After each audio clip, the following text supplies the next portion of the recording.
Pemirsa, ribuan masyarakat Aceh, para santri dan santriwati, serta jamaah pengajian tasawuf, tauhid, dan fikih dari berbagai kabupaten kota di Aceh menghadiri pelantikan pengurus zikir dan pengajian Tastafi yang dilantik oleh Abu Hajil Hasanul Basri atau kerap disapa Abu Mudi di halaman Masjid Raya Kota Banda Aceh Selasa malam kemarin. Semoga malam ini berkabul dengan rahmat barokah. Ribuan jamaah zikir dan pengajian Tastafi dari berbagai kabupaten kota se-Aceh menghadiri pelantikan pengurus pusat pengajian Tastafi.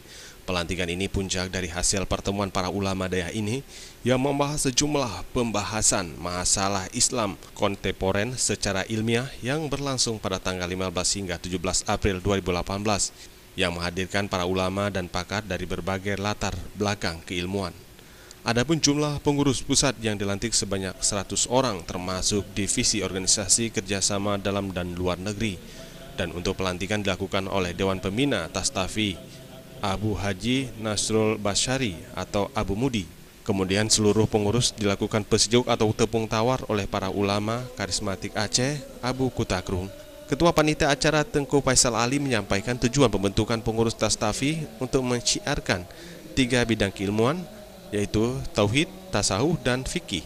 Di tengah masyarakat Aceh, 3 bidang keilmuan tersebut harus berjalan bersama-sama, bertujuan memasyarakatkan pengajian di tengah-tengah masyarakat. Kita berharap semuanya yang mau bergabung kita terima, tapi dengan konsep tetap punya ketentuan-ketentuan tertentu yang menyampaikan pengajiannya harus kitab-kitab yang muktabar seperti yang disebutkan tadi di dalam pembacaan oleh Lajnah tadi. Nah, jadi tidak semua pengajian itu yang bisa diterima oleh Tastafi, tapi ada pengajian-pengajian yang sesuai dengan manhaj Ahlussunnah wal Jamaah Asy'ariyah.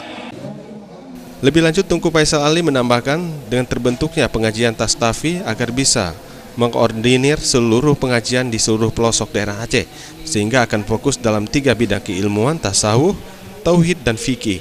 Dan seluruh pengajian di Aceh bisa bergabung dengan pengajian Tastafi dengan ketentuan kitab-kitab ataupun pengajian yang sudah direkomendasikan oleh Tastafi.